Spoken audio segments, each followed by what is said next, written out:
Good morning all of you. आज हम लोग क्वांटम नंबर का लेक्चर 3 देखेंगे। फर्स्ट लेक्चर में चर्चा किए principal quantum number, second lecture में चर्चा हुआ एजीमुथल क्वांटम नंबर, और आज थर्ड लेक्चर में हम लोग देखेंगे मैग्नेटिक क्वांटम। बहुत एग्जॉस्टिव है, इंटरेस्टिंग भी है, बहुत फंडामेंटल बात इसमें आप लोग सीखिएगा, लेकिन थोड़ा सा मेहनत करना पड़ेगा। एक बात आप लोग ध्यान रखिएगा, सफलता एक बार में नहीं मिलती है, मगर ठान लो तो एक दिन जरूर मिलती है। मेहनत आपको करना होगा। वक्त तुम्हारा है, या तुम इसको सोना बना दो या सोने में गुजार। कहा भी गया है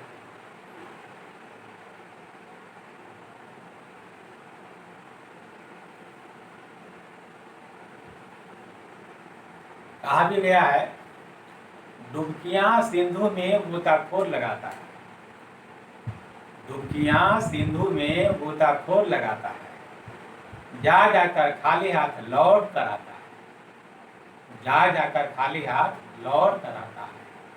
मिलते नहीं सहजी मोती गहरे पानी में, मिलते नहीं सहजी मोती गहरे पानी में, मुट्ठी उसकी खाली हर बार नहीं होती, मुट्ठी उसकी खाली हर बार नहीं होती, अब कोशिश करने वालों की कभी हार नहीं होती।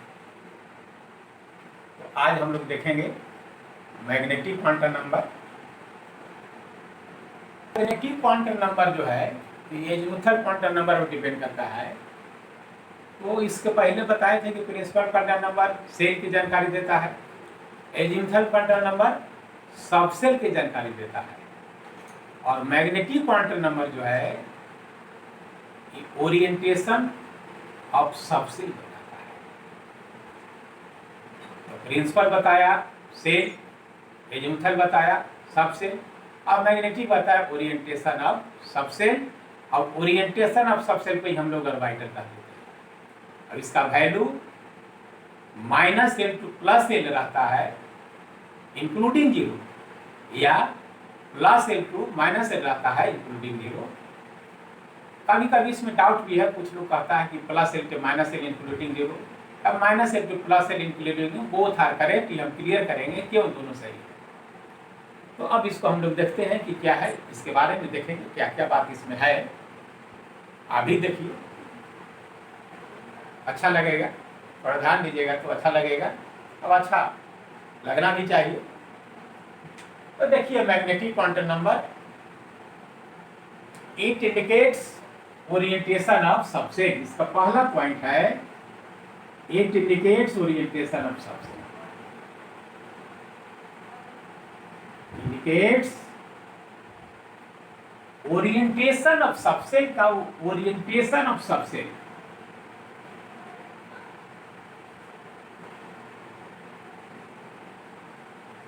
Orientation of subshell. Magnetic quantum number क्या बताया, ओरिएंटेशन ऑफ सबसेल बताया। देखिएगा ओरिएंटेशन ऑफ सबसेल ही बताया, magnetic quantum number orientation of subshell बताया। अब ओरिएंटेशन ऑफ सबसेल पे ही हम लोग ऑर्बिटल कर देते हैं। Orientation of subshell is called orbital.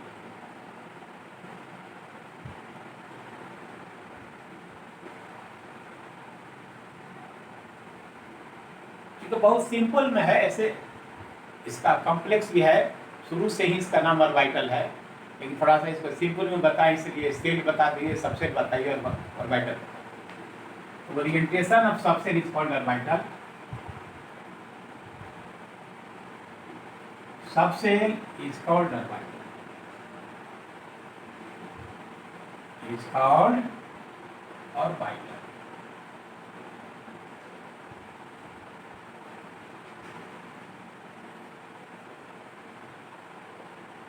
Orientation of subshell बताया, ओरिएंटेशन ऑफ सबसेल को हम लोग ऑर्बिटल कहते हैं। अब है कि इसका value plus L two minus L होगा जीरो होते हुए, अब minus L two plus L होता है जीरो होते हुए, दोनों हो सकता है, ये हम बताएंगे, ये होता है दोनों। It can have values from, it can have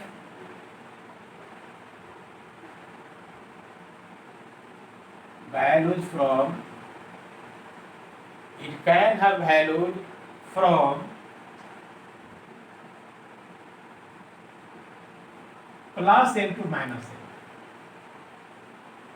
plus L to minus L, including zero, zero लेकर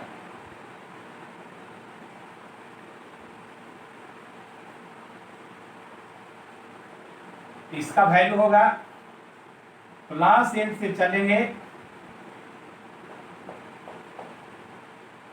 जीरो होते हुए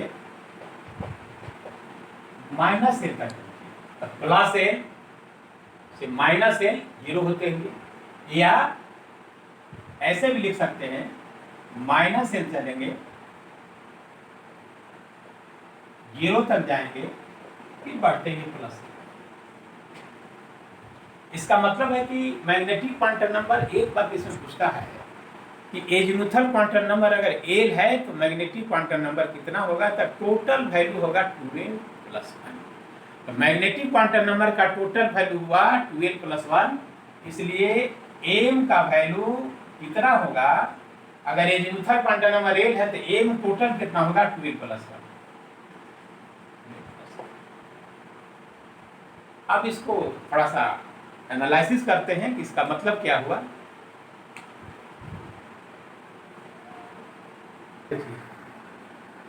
इफ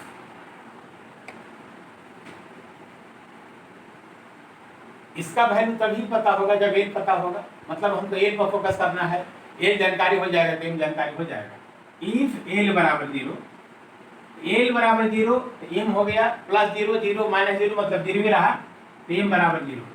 इसका मतलब हुआ कि एल बराबर जीरो तो एम बराबर जीरो, तो यह ओरिएंटेशन हुआ। तो एल बराबर जीरो कौन सबसेल, ए सबसेल, एल बराबर जीरो ए सबसेल, तो ए सबसेल एक प्रकार का हुआ, A subshell is of one type. इसको कह सकते हैं A subshell is of one type,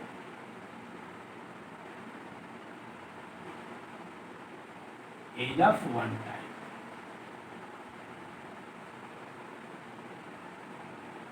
ध्यान दीजिएगा, बहुत अच्छा लगेगा, बहुत आसान है। सेकंड देखिए, इफ एल बराबर 1 है तो एम बराबर क्या होगा, इस पर ध्यान देना है।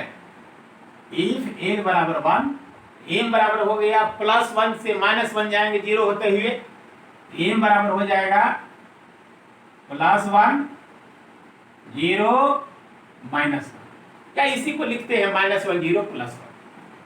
इसका मतलब है कि एल बराबर 1 कौन सबसेल हुआ, पी सबसेल हुआ। एल बराबर पी सबसेल हुआ तो पी सबसेल के लिए एम का कितना वैल्यू हुआ, 3 वैल्यू हुआ। इसका मतलब है कि पी सबसेल 3 प्रकार के हो गया। तो P subshell is of 3 types, P subshell is of 3 types, is of 3 types, 3 types. और इसी को हम लोग लिख देते हैं, जो 3 टाइप है इसका नोटेशन है, इसको आप जान जाइएगा।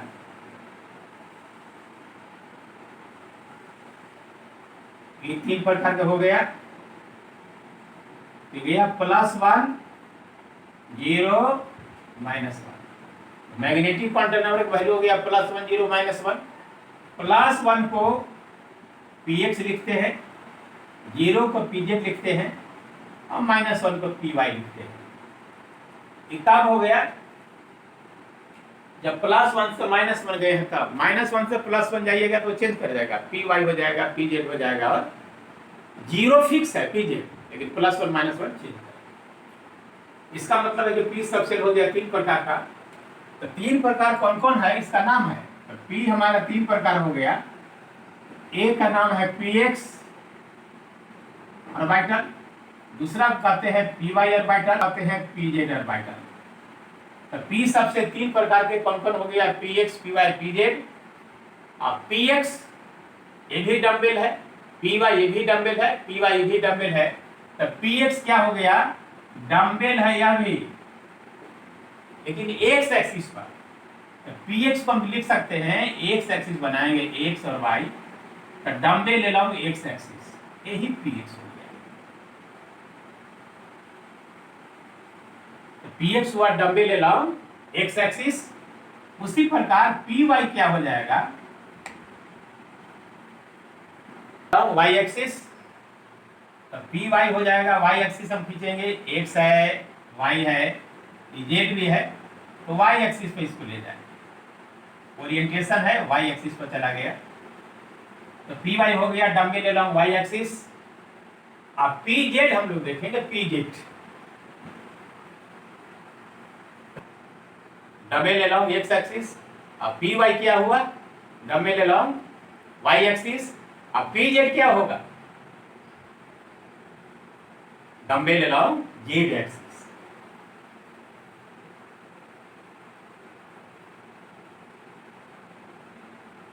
पी जेड देखिएगा, पी जेड डम्बेल ले लाऊं जेड एक्सिस। अब जेड एक्सिस से हम बनाएंगे, एक्स एक्सिस है, वाई एक्सिस है, इसको हम बना दिए जेड एक्सिस। तो जेड एक्सिस पर इसको डम्बेल हम,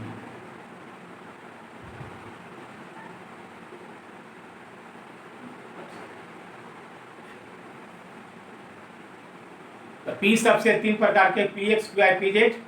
पी एक्स हो गया dumbbell along x axis, p y हो गया डम्बेल अलोंग वाई एक्सिस, अब पी जेड हो गया डम्बेल अलोंग जेड एक्सिस। इसमें एक प्रायः क्वेश्चन पूछता है, हमेशा क्वेश्चन पूछता है, इसको आप लोग क्वेश्चन बैंक बनाए होंगे तो देखे होंगे, क्या देखिएगा हमेशा क्वेश्चन रहता है, इससे हमेशा एक क्वेश्चन रहता है। आप सोचते होंगे कि क्वेश्चन क्या रहता है, उस पर ध्यान दें। इसमें दो क्वेश्चन रहता है, एक क्वेश्चन रहेगा एंगुलर नोट और दूसरा रेडियल नोट। एंगुलर नोट और रेडियल नोट ऑब्जेक्टिव एकदम फिक्स है, एक क्वेश्चन रहेगा ही, एंगुलर नोट और रेडियल नोट। रेडियल नोट का एक और नाम दिया स्फेरिकल नोट। कभी कभी इसमें लोग कंफ्यूज कर जाता है और स्फेरिकल नोट को समझ लेता है एंगुलर नोट और गलत बना के आ जाता है, जनरली गलत बना के आता है, इसलिए radial node is known as spherical node. तो अब हम लोग देखेंगे कि एंगुलर नोट क्या है और रेडियल नोट क्या है, इसको थोड़ा सा कंसेप्चुअली बताने की कोशिश करेंगे।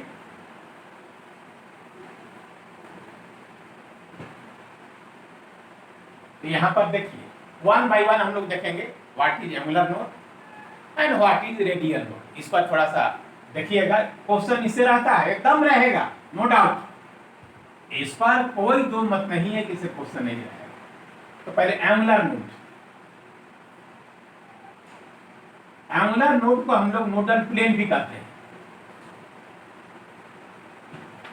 इसको हम लोग नोडल प्लेन भी कहते हैं, नोडल प्लेन।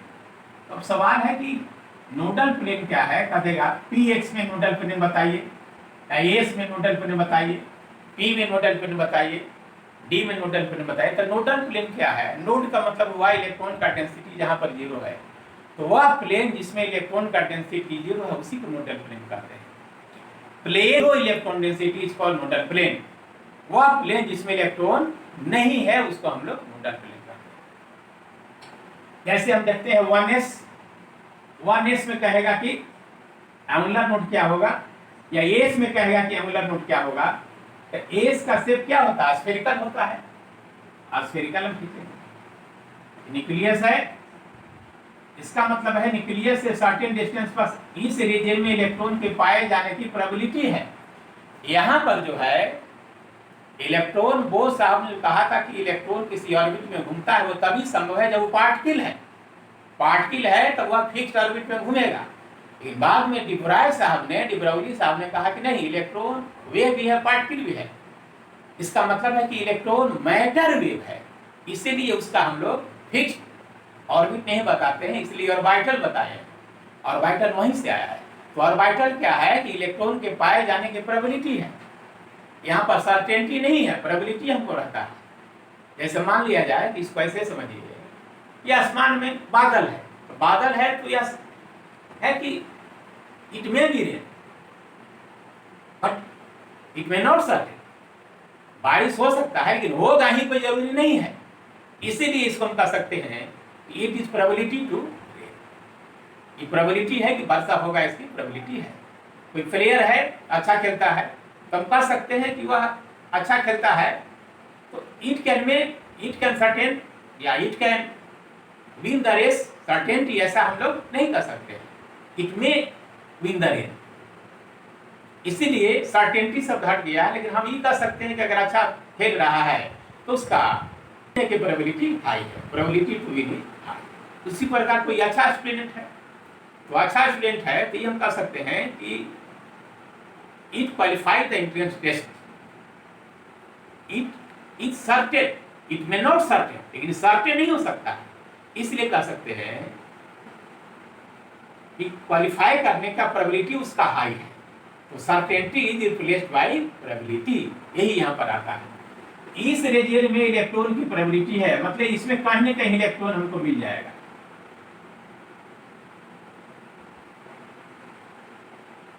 इसका मतलब है कि इसमें ऐसा कोई पोजीशन नहीं है जहां पे इलेक्ट्रॉन नहीं मिलेगा, इसलिए नोडल प्लेन इसका 0 हो गया। नोडल प्लेन क्या हो गया इसका 0, हर जगह इलेक्ट्रॉन का प्रोबेबिलिटी हमको मिलेगा। तो एस का नोडल प्लेन क्या हो गया 0 हो गया। उसी प्रकार पी में देखिए, पी में देखिए, इसको अच्छा से समझिए पी का। जैसे मान लीजिए पी एक्स हम खींचते हैं, पी एक्स एक्स वाई, यह जो हम इसका बाउंड्री सरफेस जो खींचे हैं डम्बेल, इसका मतलब है कि इस रीजन में इलेक्ट्रॉन कहीं न कहीं है, या पाए जाने की प्रोबेबिलिटी इसमें कहीं न कहीं है, कहीं न कहीं मिलेगा हमको।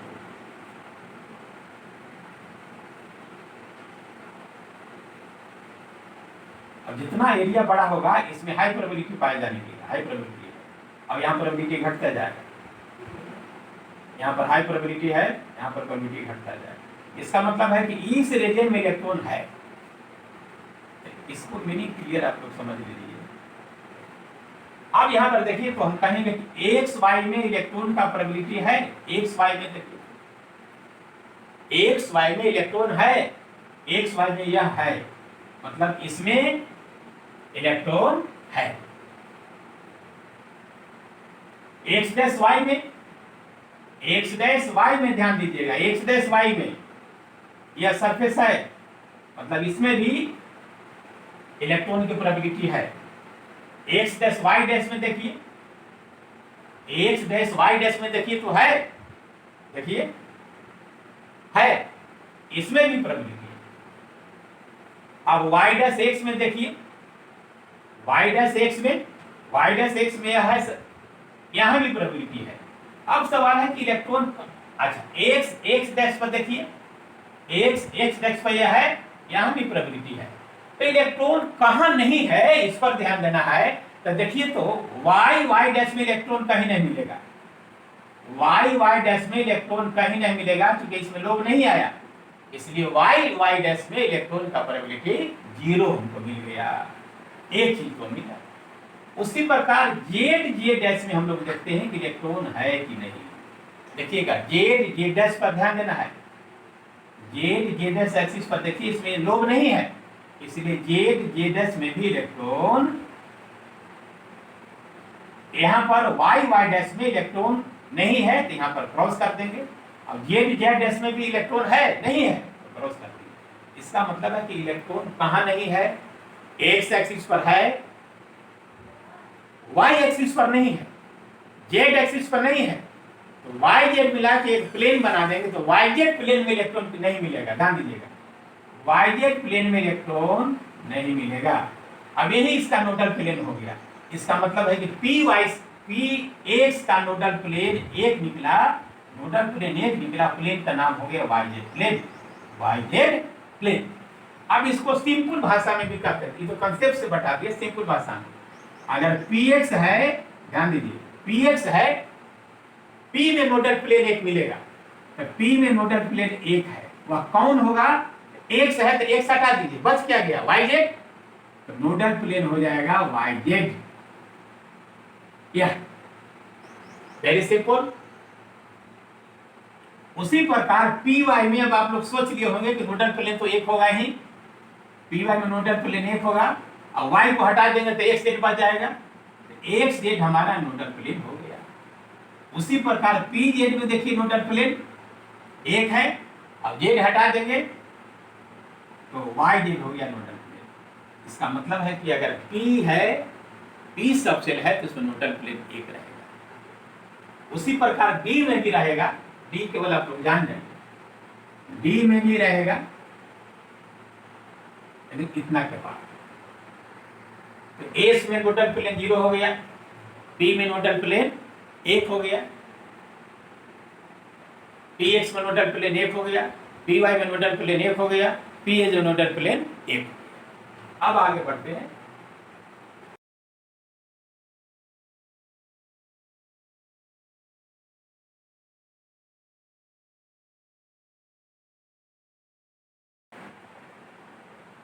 तो इसको थोड़ा सा सिंपल भाषा में फिर से हम लोग इसको देख लेंगे। अगर पी एक्स है तो नोडल प्लेन 1 हो गया, और प्लेन कौन होगा, एक छोड़ दीजिए तो वाई जेड हो जाएगा। ओके, एनी प्रॉब्लम या मेनी प्रॉब्लम या नो प्रॉब्लम? पी वाई है, इसमें भी नोडल प्लेन 1 हो जाएगा, तो वाई छोड़ दीजिए तो क्या हो जाएगा, एक्स जेड हो जाएगा। उसी प्रकार पी जेड है, इसमें नोडल प्लेन 1 हो जाएगा, अब जेड छोड़ दीजिए तो एक्स वाई हो जाएगा। इसका मतलब है कि पी में नोडल प्लेन 1 हो जाएगा। तो आप लोगों को पूछता है यही कि number of nodal plane in s 0, number of nodal plane in p 1। इतना डेप्थ में नहीं पूछेगा, बस सिंपल सुपरफिशियल पूछता है, सुपरफिशियल ही पूछेगा, इतना डेप्थ में नहीं पूछेगा। ये बता दिए कि कंसेप्ट थोड़ा सा बिल्डअप हो जाएगा तो ये कंफर्टेबल फील कीजिएगा, इसीलिए बता दिए, इसे इतना जरूरी नहीं था। अब नेक्स्ट, n बराबर 2, n बराबर +2 से -2 हो जाएगा। ओके, इसको थोड़ा सा फिर से लिख देते हैं। l पर डिपेंड करता है, इफ l बराबर 2, n बराबर +2 +1 0 -1 -2। इसका मतलब कि l बराबर 2 डी सबसेल, तो डी सबसेल के लिए 5 प्रकार हो गया। तो D subshell is of 5 types, D subshell is of 5 types.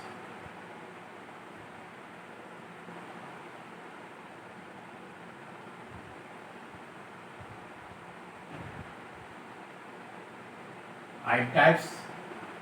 अब पांचों का नाम है, 5 प्रकार के है।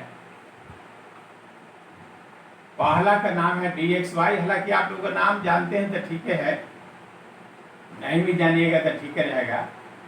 dxy, dyz, dxz, तो 3 एक तरह के हैं, dxy, dyz, dxz। ऐसे इसको ख्याल रखिएगा, xy z, dxy, उसके बाद dyz, उसके बाद dxz, ऐसे। तो dxy, dyz, dxz। अब दो थोड़ा सा देखने से और मैन आउट लगता है, ये है dx square minus Y square और dz स्क्वायर। इसका मतलब है कि d 5 प्रकार के हुआ, dxy, dyz, dxz, dx square minus Y square, dz square. फिर से सुन लीजिए, dxy, dyz, dxz, dx square minus Y square, dz square. इसमें क्या बात है, यह तीनों देखने में ही लग रहा है एक जैसा, तो यह तीनों का लोब एक्सिस के बीच में रहेगा। यह तीनों का लोब कौन कौन, dxy और dyz और dxz, their lobes lie between the axes, their lobes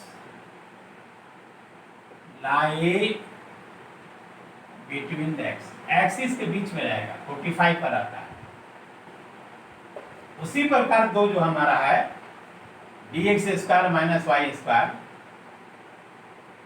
और dz स्क्वायर और dz स्क्वायर, इसका लोब एक्सिस पर रहेगा, lobes lie along the axis, lobes lie along the axis.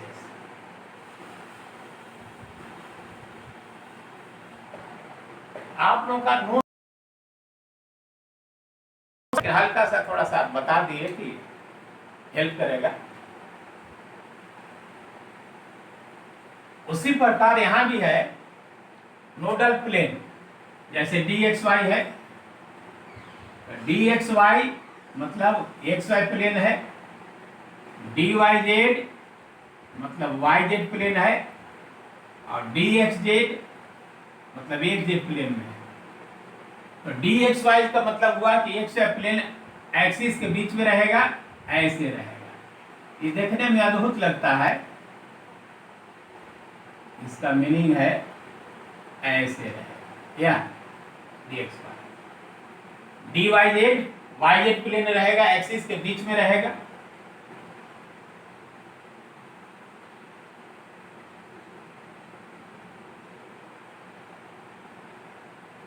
dxz axis के बीच में रहेगा, ये भी डबल डम्बल रहेगा, क्योंकि d है तो डबल डम्बल होता ही है। ये हो गया dxy dyz dxz।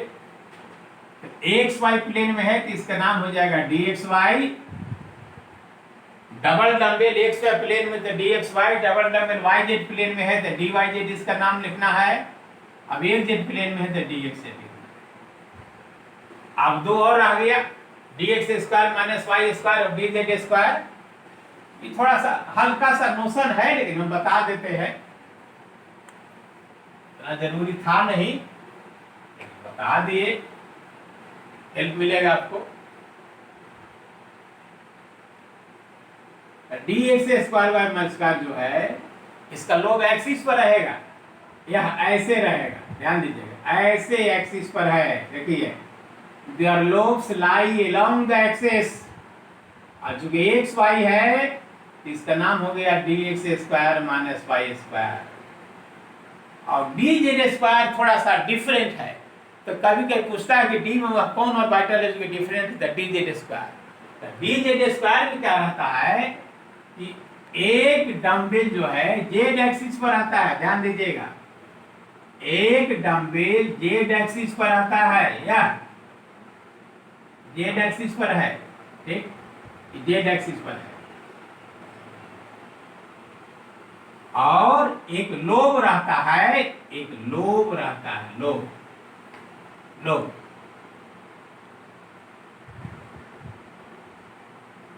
जेड है, लोब हमारे एक्स का प्लेन में रहता है। कभी पूछ देता है कि वह कौन डी ऑर्बिटल है जिसमें, इसको हम लोग अनलस भी कहते हैं, अनलस कहते हैं, अनलस या रिंग भी कहते हैं। डी में वह कौन ऑर्बिटल है जिसमें रिंग है, तो dz स्क्वायर। तो dz स्क्वायर थोड़ा सा डिफरेंट है। अब नेक्स्ट शेप पर विशेष इसका ध्यान नहीं देना है, खाली नाम जान जाइए, dxy dyz dxz dx square minus square dz square. dxy X plane axis के बीच में, dxz xz प्लेन एक्सिस के बीच में, dyz yz प्लेन एक्सिस के बीच में, dx square minus Y square axis पर रहेगा, एक्स वाई एक्सिस पर रहेगा, और dz स्क्वायर एक लोब रहेगा z एक्सिस पर, अब एक रिंग रहेगा जो एक्स प्लेन में करना है। इसको क्या, ऐसे देखिए, डी में नोडल प्लेन दो होता है, एंगुलर नोड दो है, जब भी डी में बोलेंगे तो एंगुलर नोड दो होगा, एंगुलर नोड। अभी बताए हैं कि एस में एंगुलर नोड कितना होता है, 0 एंगुलर नोड। तो हम बताए हैं कि एस का एंगुलर नोड 0 होता है, पी का एंगुलर नोड 1 होता है, और डी का एंगुलर नोड 2 होगा, अब एफ का एंगुलर नोड 3 होगा।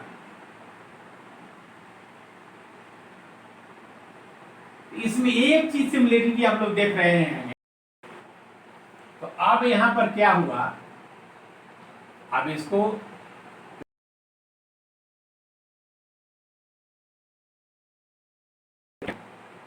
P के लिए एंगुलर नोड 1 हो गया, अब डी के लिए एंगुलर नोड 2 हो गया, अब एफ के लिए 3 हो जाएगा। तो यहाँ पर एक छिपा हुआ है, एक बात देख रहे होंगे, जो इसका एजीमुथल क्वांटम नंबर है उतना ही होगा। तो एस का एल कितना होता है? 0। देखिए तो उतना ही आ गया। पी के लिए एल कितना हो गया? 1। डी के लिए कितना होता है? 2 आ गया। एफ के लिए कितना होता है? 3। तो कभी अगर एंगुलर नोड भूल जाइएगा तो एल का वैल्यू देख लीजिएगा, जितना एल होगा उतने एंगुलर नोड होगा। अब रेडियल नोड देखिएगा, अब रेडियल नोड तो इससे क्वेश्चन रहता है, एंगुलर नोड या रेडियल नोड। इसमें भी रेडियल नोड थोड़ा सा ज्यादा इंपॉर्टेंट है। तो रेडियल नोड पर थोड़ा सा अब आप लोग रिलैक्स हो जाइए, relax relax. Radial note lecture सुनते सुनते थोड़ा सा रिलैक्स। रेडियल नोट इससे क्वेश्चन रहेगा, रेडियल नोट से। तो रेडियल नोट से क्वेश्चन रहेगा, इसीलिए थोड़ा सा रिलैक्स होकर सुनिए कि रेडियल नोट हम कैसे समझेंगे। और इसका फार्मूला भी है, लेकिन कोशिश करते हैं फार्मूला का कौन यूज करें, क्योंकि फार्मूला भूल जाइएगा लेकिन कंसेप्ट नहीं भूलेगा। इसलिए कोशिश कीजिए थोड़ा सा हो जाइए रिलैक्स।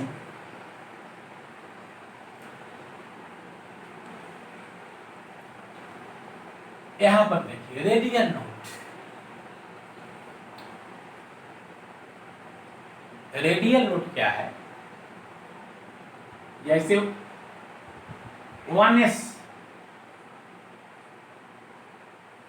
जो जहां से शुरू होता है उसमें रेडियल नोड 0 होगा। एस कहां से शुरू होता है? 1s से, रेडियल नोड 0। अब 2s, अब एक बढ़ता जाएगा 1 हो जाएगा। अब 3s कहेंगे तब क्या हो जाएगा? 2 हो जाएगा। अब 4s कहेंगे तब 3 हो जाएगा। तो एस का रेडियल नोड जितना रहेगा, तो सोच अगर एस है तो सोचिए कहां से शुरू होता है? 1s से, 0, 2s, 1, 3s, 2, 4s।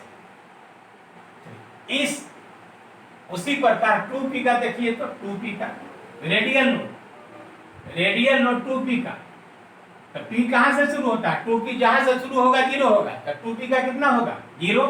ये पूछा भी था एक बार, तो मार दिया 2p का 1 मार दिया। 3p, तो 2p का 0 तो 3p का हो जाएगा 1। 4p, 4p का हो जाएगा 2। ये भी पूछा था, number of radial node of 3p 0, 1, 2, 1। Number of radial node is 4p 2। तो कभी भी परीक्षा में बोला जाएगा तो देखिए 2p, p कहां से शुरू होता है? 2p से, तो 2p 0 होगा, 3p 1 होगा, 4p 2 होगा। उसी प्रकार डी में भी देखिए, तो कभी कभी डी पूछता है तो कहता है कि बहुत कठिन है। नहीं, डी कहां से शुरू होता है? 3d का, तो 3d का 0 हो जाएगा। तो 3d का 0 हो जाएगा तो 4d में 1 मिलेगा हमको। अब 5d में कितना मिलेगा? 2 मिलेगा। तो इस तरह से आप लोग नहीं भूलिए, बहुत सिंपल कर दिए, very very simple, easiest way हो। इसका फार्मूला भी है, लेकिन फार्मूला इसका नहीं बताए हैं। फार्मूला भी इसका है, लेकिन फार्मूला से थोड़ा सा परहेज किए। तो फार्मूला हम लिख देते हैं रेडियल नोड का, n माइनस एल माइनस 1। जैसे 1s है तो n कितना हो गया? 1। s के लिए 0 माइनस 0 होगा कि नहीं? 1s का 0। 2p का देखिए, 2p का n कितना होगा? 2। p कितना होगा? 1 माइनस 1 बराबर 0।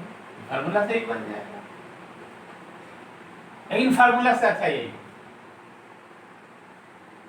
नोट की जानकारी।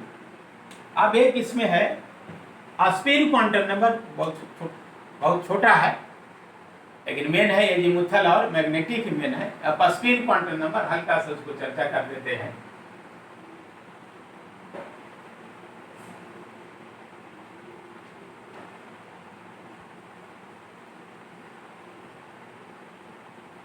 Spin quantum number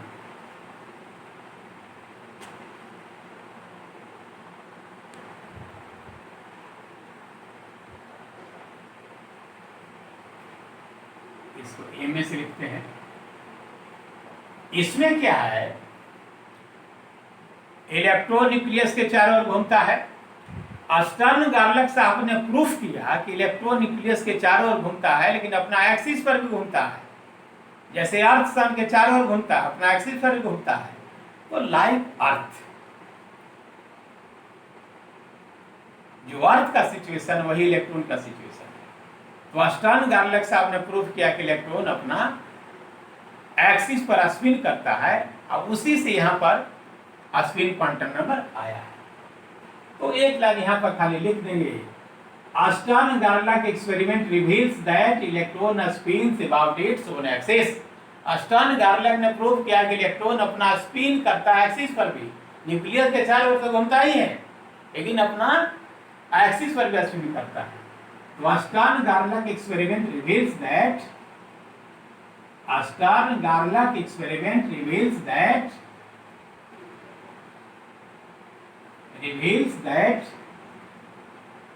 electron spins about its own axis. That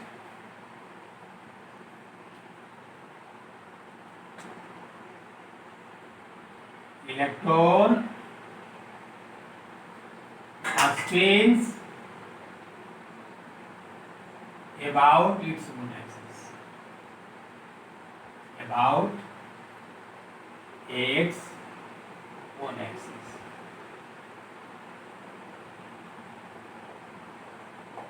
इसलिए यह स्पिन बताता है। It indicates spin of electron, it indicates spin of electron.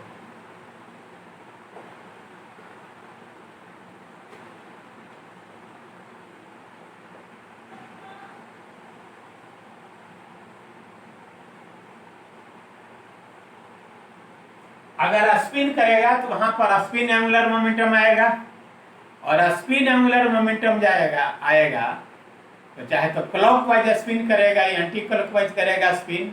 इसलिए स्पिन का हम लोग क्या देखते हैं, ध्यान दीजिए। अगर इलेक्ट्रॉन क्लॉकवाइज स्पिन करेगा, क्लॉकवाइज, ध्यान दीजिए ठीक से, क्लॉकवाइज स्पिन करेगा, इसमें magnetic moment develop, magnetic field जो डेवलप हो गया, कैसा हो गया, इलेक्ट्रॉन स्पिन किया क्लॉकवाइज, तो अगर क्लॉकवाइज स्पिन किया तो करंट कैसे जाएगा, एंटी क्लॉकवाइज, ऐसे। तो थंब किधर जा रहा है, एवं यही नॉर्थ पोल बताएगा, तो ये नॉर्थ पोल बताएगा, north pole, thumb north pole बताएगा। और magnetic line of force north से साउथ जाता है, ऐसे। यही मैग्नेटिक फील्ड हो गया दिस, ए मैग्नेटिक फील्ड हो गया इस नॉर्थ से साउथ, नॉर्थ से। अगर एंटी क्लॉकवाइज होगा, अब एंटी क्लॉकवाइज देखिए, एंटी क्लॉकवाइज में मैग्नेटिक मोमेंट क्या होगा,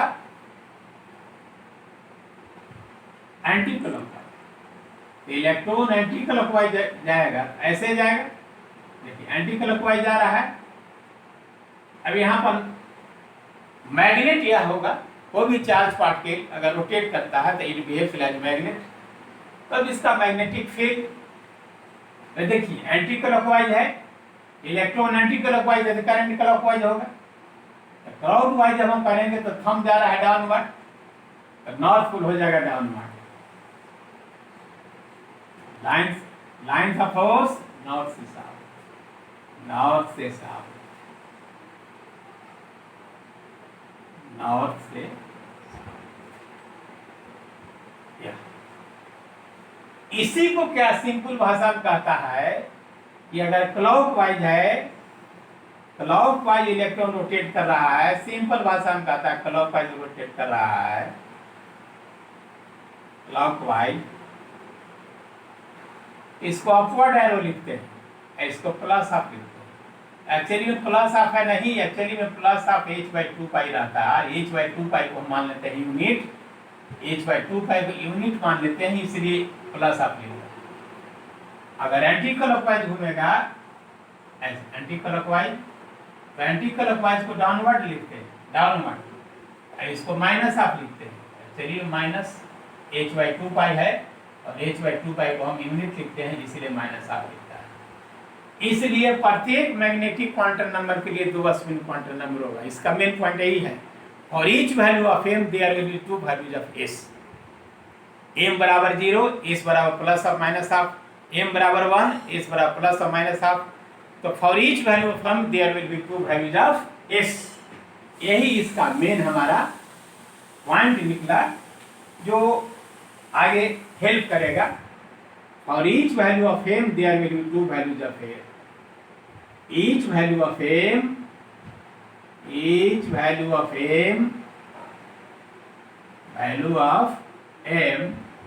there will be 2 values of s, plus half or minus half. There will be 2 values of s, 2 values of s, plus half or minus half। यह हुआ magnetic quantum number.